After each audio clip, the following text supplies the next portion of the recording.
All right. Hello, everyone, and welcome to the 2026 ICPSR Data Fair at Love Data Week. We're happy to have you join us today for this webinar titled Data Sharing for Real-World and Non-Primary Data Sources. And now I'd like to give a warm welcome to our expert presenters. The three of us are myself, Chelsea Sample-Steele. I'm a Senior Data Project Manager from the National Addiction and Health Data Archive Program, or NAHDAP. The first speaker you'll hear from today is Isabella Neeland. She is a junior professional researcher here at ICPSR, also working on the NAHDAP team. And you will also hear from Joseph Saul. He is ICPSR's Privacy and Security Officer. And I am going to hand it over to Belle to get us started. Belle, please go ahead. Thanks, Chelsea. Welcome, everyone. So in this presentation, we are going to cover the following agenda topics. We'll start with introductions. I know we just did introductions, but we have another slide for you. Then we'll answer what is NAHDAP. We'll go into what we mean by real-world versus non-primary data, including their definitions, and we'll provide some examples. Then Joe will walk you through how to prepare real-world and non-primary data for archiving, including some legal and ethical considerations and some best practices for archiving. We'll go through benefits of archiving real-world and non-primary data, and we'll end with a NAHDAP deposit form tutorial and a Q&A.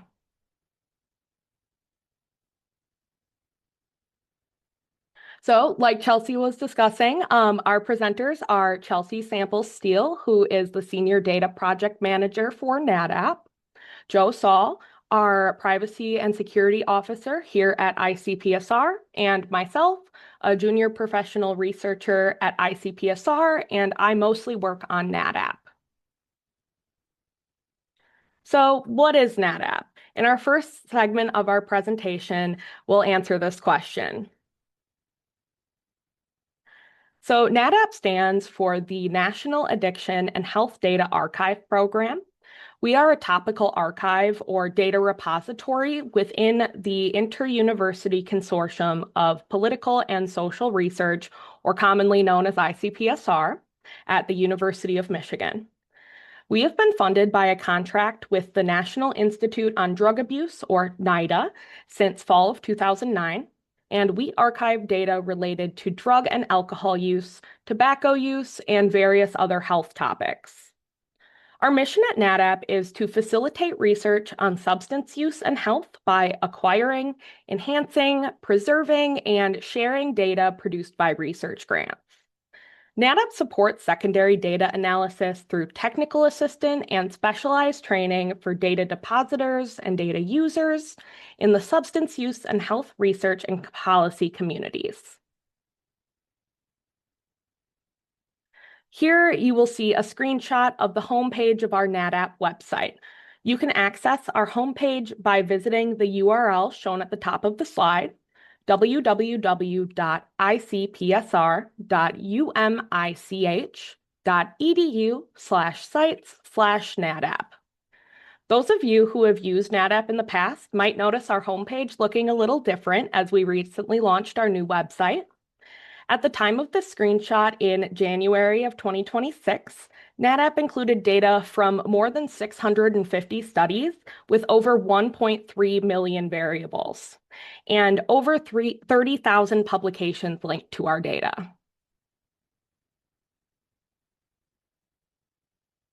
So as demonstrated by the numbers on the previous slide, we have a pretty large scope of data here at NAHDAP.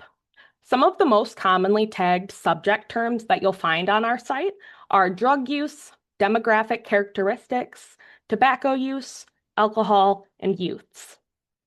The NAHDAP collection includes many NIDA-funded studies, but we also have studies funded by other organizations and institutions. Studies including various substance use components and drug classes, data from epidemiological studies and clinical trials, studies focused on intervention and prevention, as well as longitudinal, cross-sectional, and biomarker data spanning age groups and across the lifespan. We have data that are both public use and restricted use. Public use data generally contain no identifiers, and they pose a pretty minimal disclosure risk. So these are downloadable on demand directly from our NAHDAP website, as long as you authenticate with ICPSR and you agree to our terms of use. Then we have restricted data, which are generally contain indirect identifiers, which can pose a disclosure risk. And because of this, researchers will need to apply for access to the restricted data files. This process involves establishing a restricted data use agreement, or RDUA, gaining IRB approval or exemption, and adhering to strict use guidelines, among some other application materials.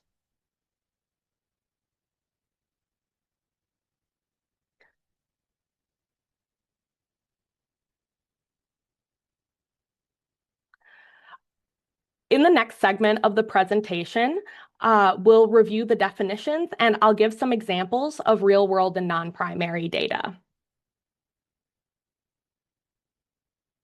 So what do we mean by real-world and non-primary data?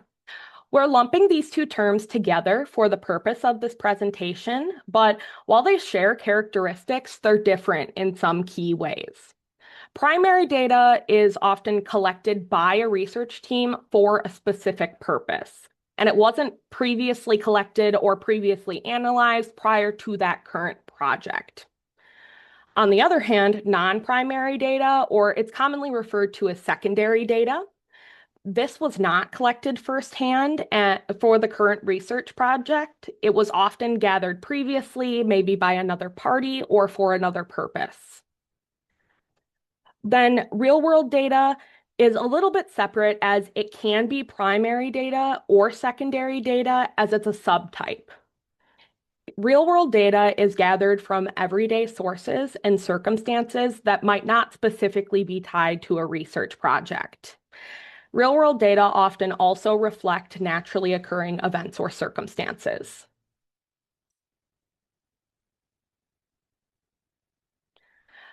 NAHDAP provides data depositor and user services, as well as various training services and opportunities.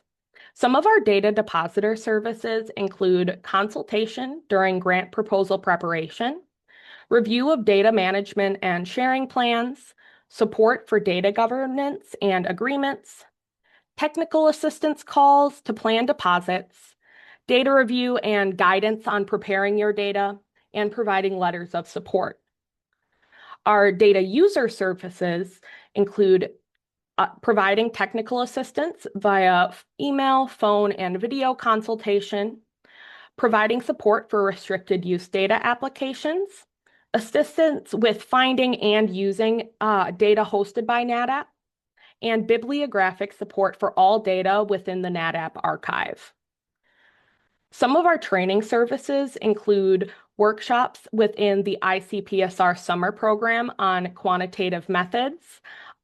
And you can find more information on our ICPSR summer program at www.icpsr.umich.edu/sites/ICPSR/SUMPROG. We also provide webinars and presentations on NAHDAP services and data, conference and short courses to facilitate data sharing, and we link to some external learning resources. Regarding non-primary data, sources would be considered non-primary if they're used for a purpose other than what they were originally collected or developed for. So some examples of this include publications or published information, i.e. for meta-analyses, government databases, reports, or statistics, historical documents, simulation data, or other existing data collections used for a new research purpose. For example, data from a data repository, such as NAHDAP. As a subtype of non-primary data, real-world data can include administrative data from a school or a justice system, patient data, i.e. electronic health records, data from social media platforms, web scrape data, and many others.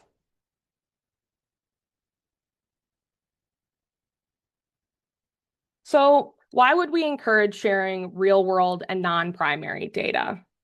Sharing non-primary data has benefits for advancing science, including encouraging transparency, replication, reproducibility, and accountability in research. It maximizes the use and demonstrates the impact of pre-existing data. It reduces the duplication effort, or the duplication of effort to recollect data that was already collected. It promotes equitable access to research for those who might not have the resources to collect primary data. Sharing real-world data can also have additional benefits, such as enabling research that is able to generalize findings to real-world settings and populations. It ensures understanding of research findings across varied community or groups that may be underrepresented. It reduces barriers to access for data that may typically be difficult to acquire, for example, the health record data. It also can inform policies, treatments, and best practices.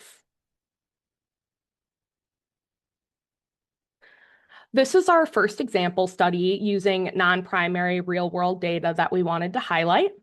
This is called Embed, a pragmatic trial of user-centered clinical decision support for emergency department-initiated buprenorphine for opioid use disorder, 5 U.S. states 2019 through 2021. This is ICPSR study 38568. The source material for this non-primary data was electronic medical records. Now, the archived materials vary a bit from the source material. So what we have actually archived is a data set that is based upon those medical and administrative records. And it was turned into a data set that is de-identified and devoid of sensitive information. So we don't actually have archived medical records, but it increases access for people who maybe want to use that information, but can now utilize this data set rather than having to go to the source material. Some select variables from this study are medication, symptoms, frequency and length of visits, provider information, select diagnoses, and urine analysis.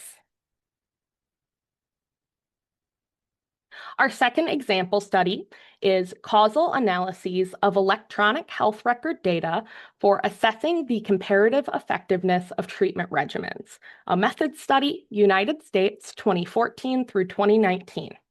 This is ICPSR study 39581. The source material for this was electronic health records and simulated data.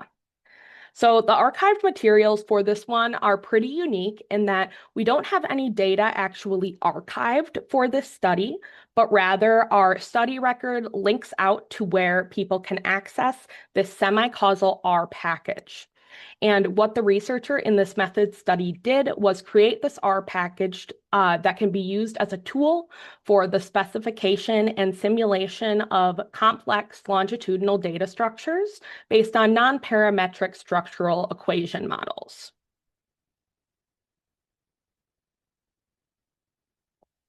Our third study is called Beyond the Hashtags, #Ferguson, #Black Lives Matter, and the online struggle for offline justice. This is ICPSR study 300497. The source material for this study was social media data that the researchers in this study purchased from Twitter, which is now known as X. So the archived material that we have is a data set of all tweets within a year span that mention any of 45 keywords determined by the researcher. And all of these keywords were related to the Black Lives Matter movement.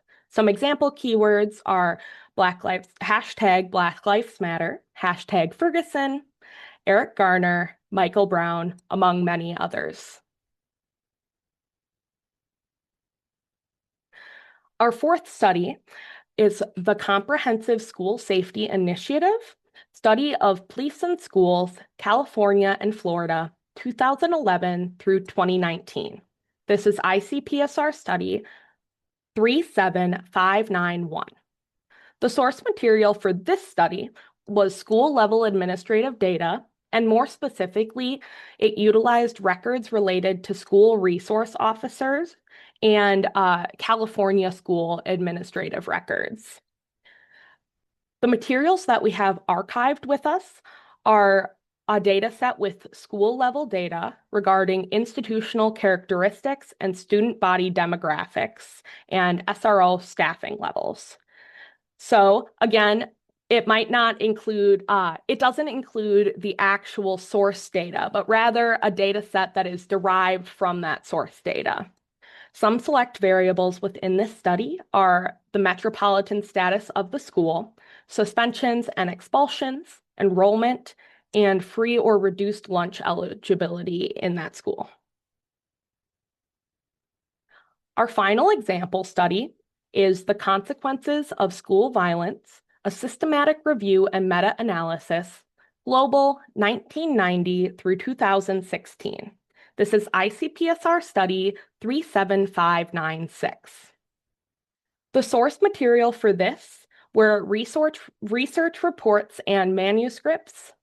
This used published and unpublished manuscripts, but were all available online, and only publications that were relevant, well, publications and unpublished reports that were relevant to school violence topics. So what we have archived with us is aggregate study level metadata, full text qualitative coding, and the analytic data.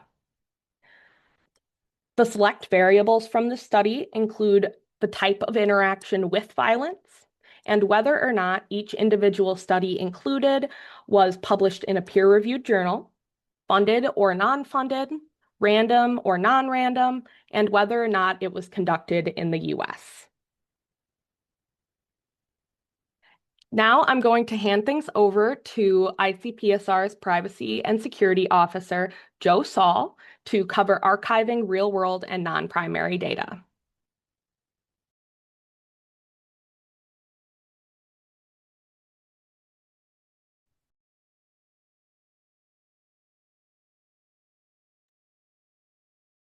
Okay, I'm off mute now. I apologize for that.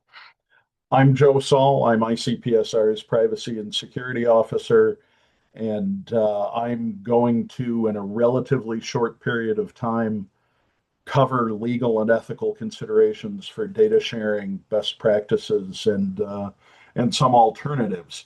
Going into this, I do want to say one of the challenges of having this conversation is that non-primary data sources is a term that scopes in a wide range of things, some of which are highly regulated, some of which aren't regulated at all, some of which are potentially disclosive, some of which might not be, at least not in the way you traditionally think about it. So what the specific data that you're making use of will dictate which aspects of this matter to you, but we're going to go over sort of the whole scope of issues that might arise. So first, legal considerations for data sharing, where the first question is, can you share this data legally? And if so, how? What restrictions, what concerns do you have to have? Privacy and security regulations are relatively clear-cut. Depending on the type of data you're sharing, records from federal agencies on some contracts or grants need to be protected according to the Federal Information Security Management Act standards or the Controlled Unclassified Information standards. Broadly, NAHDAP is under FISMA at the moderate level, although some data within it you wouldn't necessarily think needs to be protected that way. Educational records in the United States come under FERPA, the Family Educational Rights and Privacy Act. Some health information comes under HIPAA. I won't spell out what that acronym means because it's sort of irrelevant to the privacy and security part. If the information's de-identified, then it's not under HIPAA. Similarly with FERPA. Large data sets going to certain countries of concern fall under the bulk data rule, potentially cause problems. That doesn't mean you couldn't give them to us in relation to NAHDAP. It just means that it's valuable for you to flag to us just how big they are. And then we would spot it and have to worry about those concerns. Privacy laws may apply, intellectual property may apply. Do you have the right to share the data that you want to share? When you deposit material with us, we require you to assert that you do have the right to share the material, but that's something you may want to check. Those are laws and regulations. There are also contracts that we execute in order to get access to data in the first place. Contracts with data depositors and with sponsors, contracts with data subjects, which means consents, right? Data use agreements that get executed. We'll talk about this again, but if you're interacting with a web service and doing scraping or bulk downloads, you have to worry about the terms of use that you signed on for.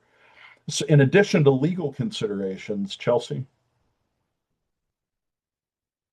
there are also ethical considerations. You have obligations to individuals. That should be obvious to anybody doing research with humans, but also to their communities in some cases, and to the research community generally. Broadly, the common rule exists not only to remind us that we have to protect individual data subjects, but also that we have a broader responsibility to the research community to not mess things up for everybody else, right? So, using consented data appropriately according to the consents that were signed. Be cautious on the front end when you're writing your consents to ensure that they are broad enough to permit, e.g., ICPSR, to archive and distribute the data later, right? Um, Sometimes you're working with data that wasn't consented. That raises its own ethical issues. You should always be working to minimize risk of harm to your data subjects and pursue equity and fairness in how you use the data. So you're not only trying to protect the subjects, but in some cases, you also have to protect your data sources. Which school did this data come from? Which healthcare institution? Which community? That may be information you're not allowed to share in order to avoid targeting of individuals within that community. One example of having to protect communities is we have some data related to Native American populations where not only do we have to be concerned about what types of research projects are permitted to use that, in very limited cases, there's an organization within that community that has to approve data studies being used with their data.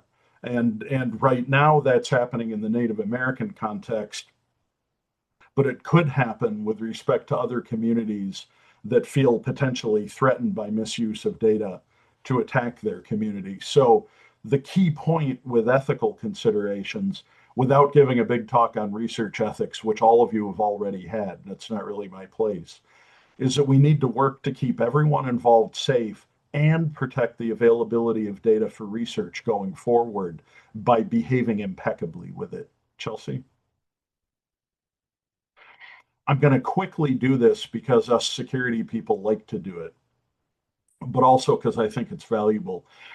When we say you have to protect the security of the data, and believe me, I say it a lot in my daily life, the security triad, sometimes called the CIA triad, are these three properties. Confidentiality, essentially, data is only seen by the people who should see it, and people who aren't allowed to see it don't get to. Integrity, the data is complete, not tampered with, not corrupted. And in this context, I think it's also worth saying with the supporting documents that show its context, right?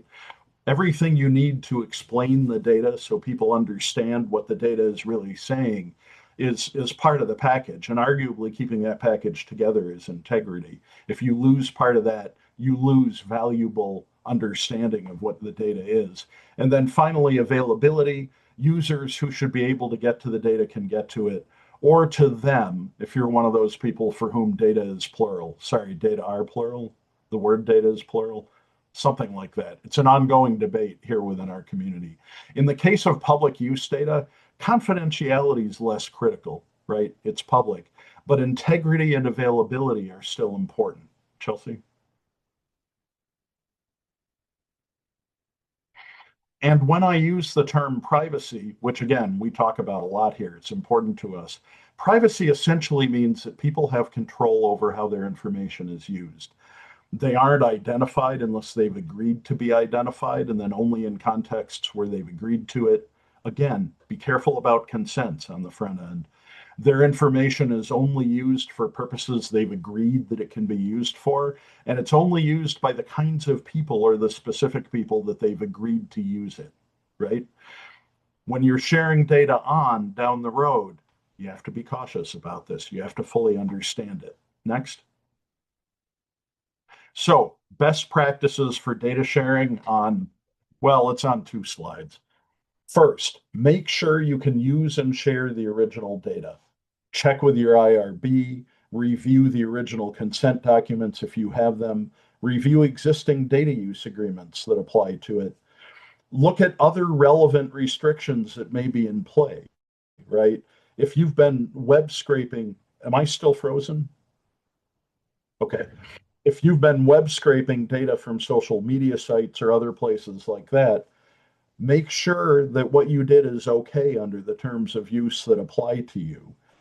Check privacy policies and statements for that data to make sure, again, that you're using it within permissible scope.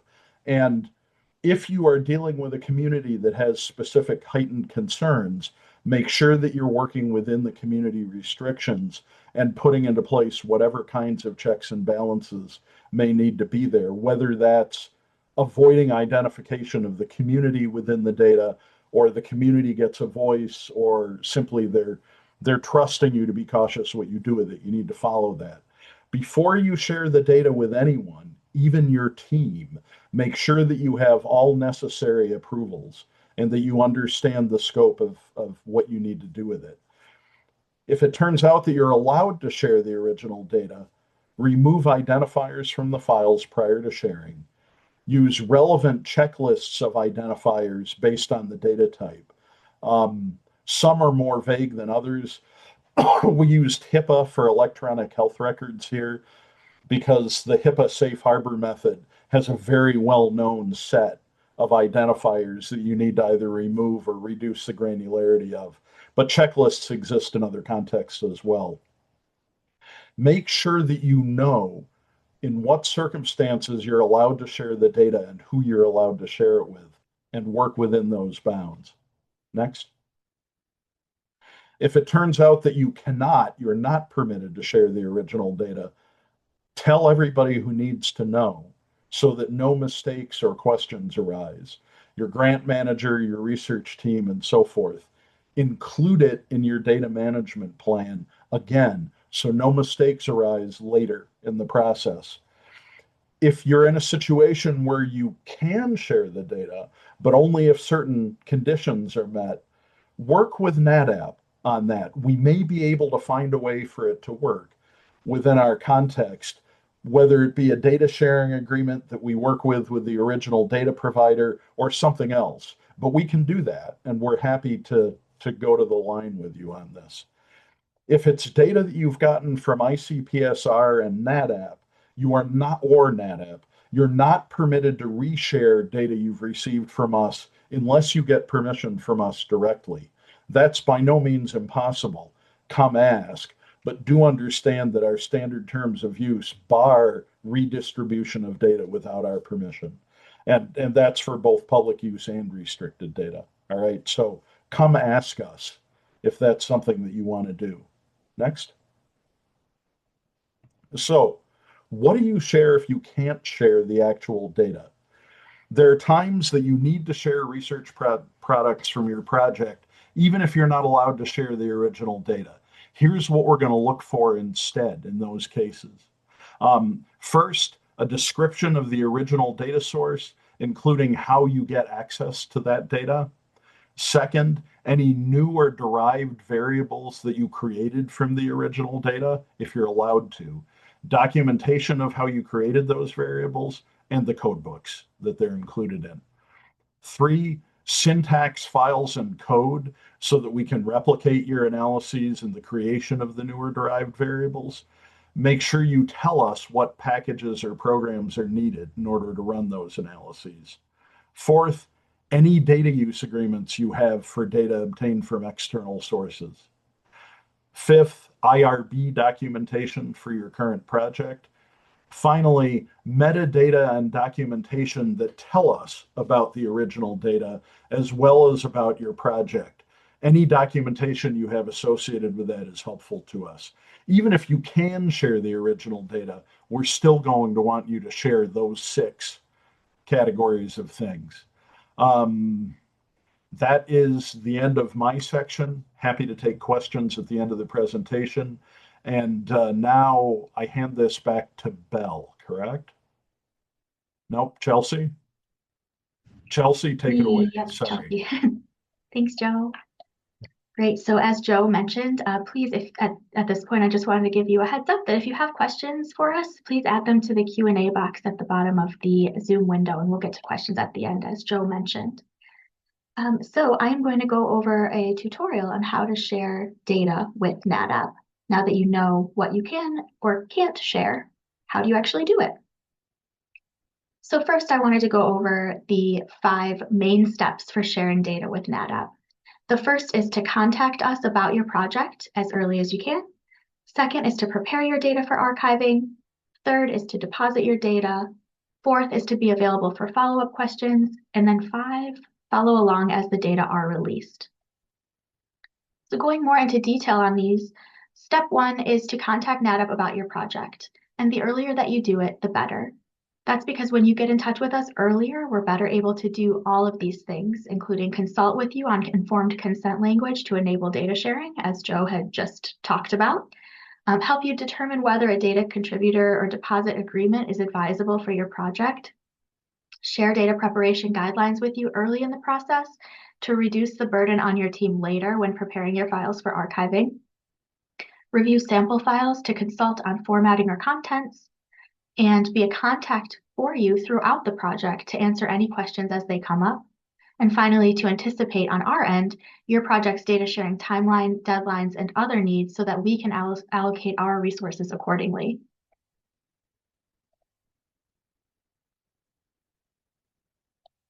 Step 2 is to prepare your data and other files for archiving.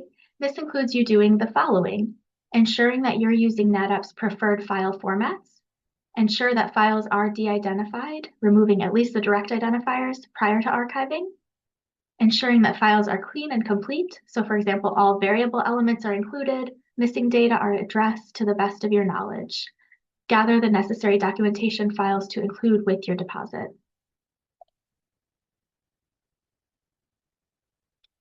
Step 3 is to deposit your data. And to do this, you can navigate to NAHDAP's online deposit form by visiting the deposit data page on the NAHDAP website at www.icpsr.umich.edu/sites/NAHDAP/deposit-data.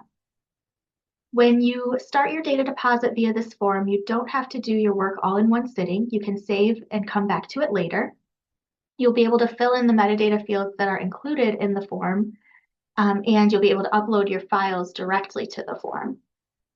Some of the metadata fields in the form are required, but others are optional, although we ask that you please include as much information as you can, either within the form or in the supplementary documents that you upload.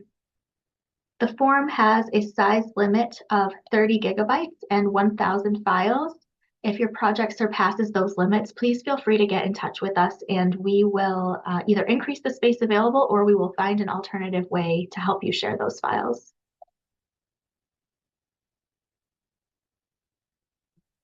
Okay, so I'm now going to go through a quick tutorial on how to use the actual NAHDAP deposit form. The first step is to visit the NAHDAP deposit data page by visiting the URL shown on the slide, www.icpsr.umich.edu/sites/NAHDAP/deposit-data. The image on this slide shows what you will see when you visit that URL. In the image, I have circled the deposit data button toward the top of that web page, which is where you'll need to go to access NAHDAP's online deposit form.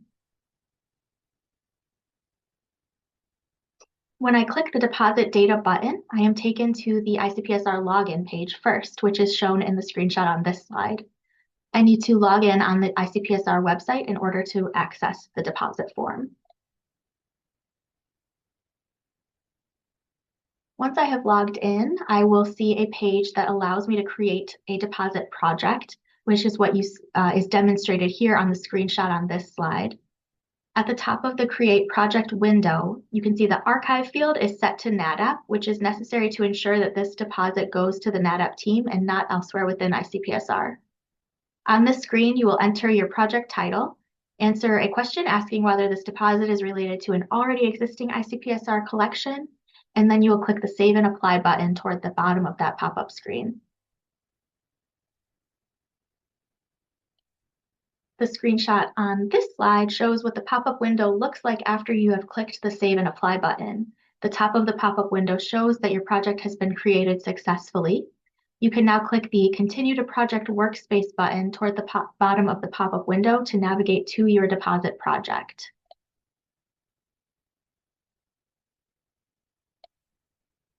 The screenshot on this slide shows what your deposit workspace will look like. I wanted to draw your attention to a few different areas in this workspace. So toward the top of the window, there's an Upload Files button. This is where you will upload all of the data and documentation files for your project. You may also use the Create Folder or Import from Zip buttons to create a folder structure within your workspace or upload a zip file. Under the Project Description section of the page, you will find all of the metadata fields that you can fill in for your project. We ask that you fill in as much of the metadata as you can and also request that you share in documentation files that would allow our staff to find the information, for example, a journal article, user guide, or other methodology documentation. On the right-hand side of the deposit page, there is a Share Project button, which allows you to share the project with your project team or other collaborators if you need to. And when you've finished uploading files and filling in the metadata, you will need to click the Submit to ICPSR button in the upper right-hand side of the deposit page.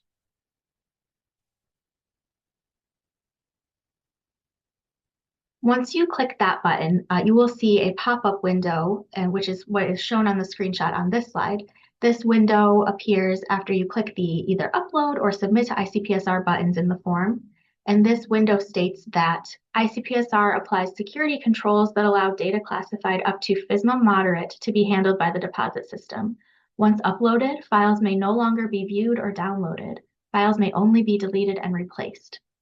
So given that warning, please note that once you upload the files to the deposit form, you will not be able to download or view them again. So please be aware of the version name, the file names and versions that you've uploaded.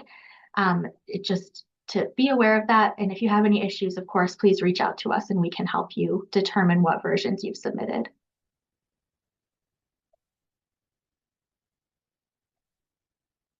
When you have navigated through that pop-up warning, the next page will be a Review Data page, which allows you to review all of the information you entered in the form, as well as listing the files that you've uploaded. This is shown on the screenshot that is available on this slide. Please review this page and then click the Proceed to Submit button on the upper right-hand side of the page when you're ready to proceed to the final steps.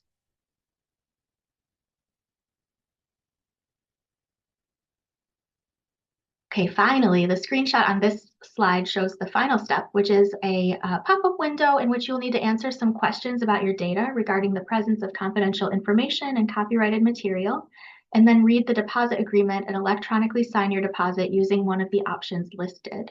Finally, you'll click the Final Submit Data button at the bottom left of this pop-up window to officially submit your deposit to us. Your deposit will not be submitted until you complete all of these steps, and after you do so, you will receive an automated email notifying you that it has been successfully submitted. So if you don't receive that email, please reach out to us to make sure that your deposit was submitted successfully.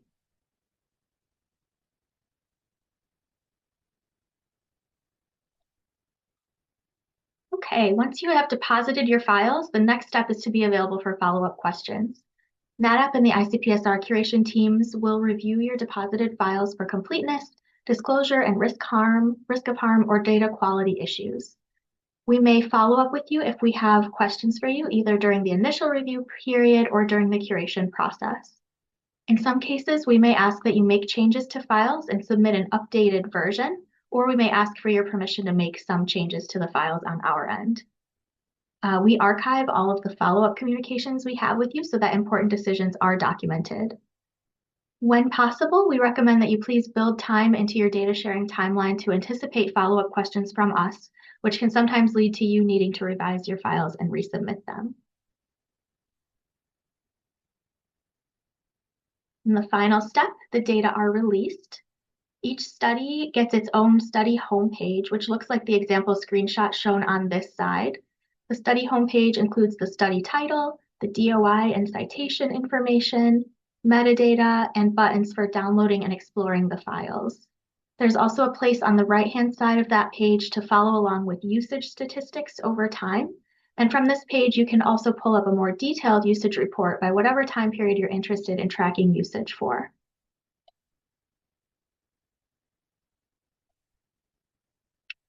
Okay, we have talked through a lot of information today.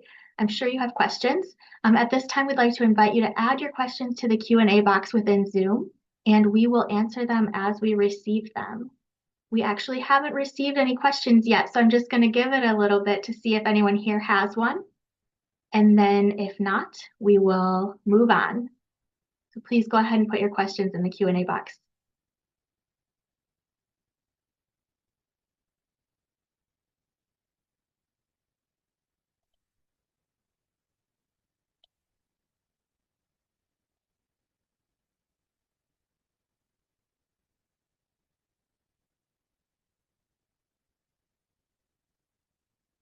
While you are doing that, I'm going to go back to a slide.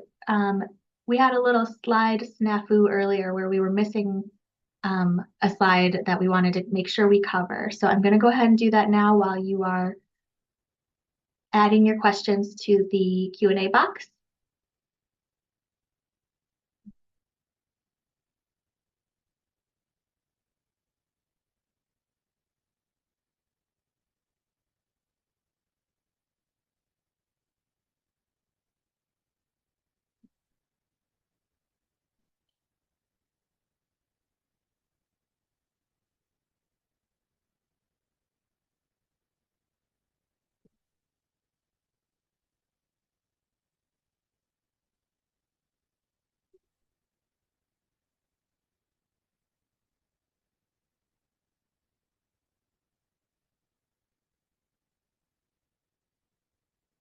All right, so this is the slide that we skipped over earlier. We want to make sure that we can cover this while we have you here, because it's a question we get a lot. So what kinds of data does NAHDAP actually accept, the data types and formats that we accept? And I really wanted to draw your attention to ICPSR's collection development policy, which is toward the top of this page. It is linked here at myumi.ch/ICPSR-COLLDEV. This will go through all of the different types of data that we archive and accept at ICPSR, and any of those would also fall within acceptable parameters for NAHDAP. And I wanted to share that because not a lot of people know this, but we include not only quantitative data in our archive, but we include qualitative, geospatial, image, video, and other types of data. So if you're not sure if your data will fall within our scope and you have questions about that, please reach out to NAHDAP for help at icpsr-help@umich.edu. And we will also include that link in these slides when we send them out afterwards. Okay, so I do see one or two questions in the Q&A box. The first is, what is the general turnaround time once a data set is submitted? So for NAHDAP, this varies based at any given time based on what is currently in our queue. We archive a lot of NIDA-sponsored data and so we, given the recent update to the NIH policy, we're always receiving more data. So there are a number of things that we would review when we receive your data to determine where it should go in our queue of data. So I will say, like, if you have a deadline that you're trying to meet or a requirement from NIH or another agency that gives you, a requirement to archive data by a certain date or to have certain data available before you publish or anything like that, please communicate that with us, because then that is information that can help us know where to prioritize your study in our queue. In general, if the data are in really great condition when we receive them and they're at the top of our queue, so like, let's say in a perfect world, for like a base level of data curation, it's probably going to take like 4 to 6 weeks of calendar time on average to release a study that goes through the curation process with us. Now, there are other options available as well. We can talk to you about self-publishing. We can talk about making components available so that you can meet a certain requirement, but not the full data yet, so that we can work with you on the timeline. So I'm sorry it's not a great, easy answer, but we're happy to work with you on the timeline that you have. Another question, do you accept simulation data that is constantly updated via computational workflows? For example, automated actions through GitHub. So yes, we would accept those data. One issue though that we experience, so at this time, NAHDAP currently, how do I want to say this? Within the coming months, NAHDAP is going to have, and ICPSR in general, is going to have an updated deposit manager system, which will allow you to self-publish your projects directly to NAHDAP. So if you are interested in archiving those data with NAHDAP, they're topically relevant, you want the benefits of having them publicly available to all and not behind an ICPSR membership paywall, that kind of data is something I would recommend self-publishing to NAHDAP, and that is because it's being updated so constantly and frequently. You would have great control over updating versions of that data, as opposed to a lot of the data that we archive at NAHDAP, which is sort of like, it's a data set that's at the end of the project, it's in its final form, and we're going to archive it for long-term use, and it's very valuable, but it may not be something that's going to be constantly updated. That something being more constantly updated is something we would recommend more for like a self-publishing option. Again, just for the expediency of you being able to update those files, or sending the files to us to update for you in that kind of a system.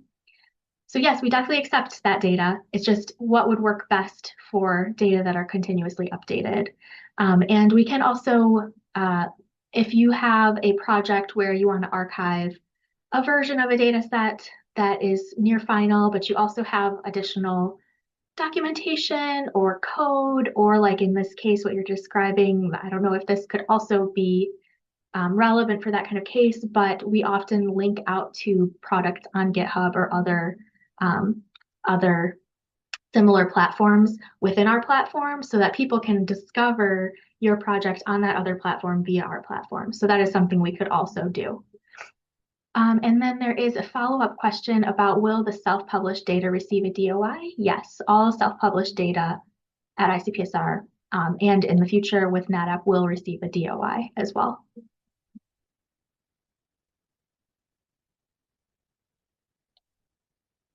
I see no additional questions at this time. So I am going to quickly give you again our website and our help email address. So with queer inquiries for us, please email us at help-icpsr@umich.edu. And to visit our website, please go to www.icpsr.umich.edu/sites/NAHDAP. And you're welcome to reach out to any of us here today or to our team in general. We're happy to help with these kinds of questions. Thank you so much, everyone, for coming today.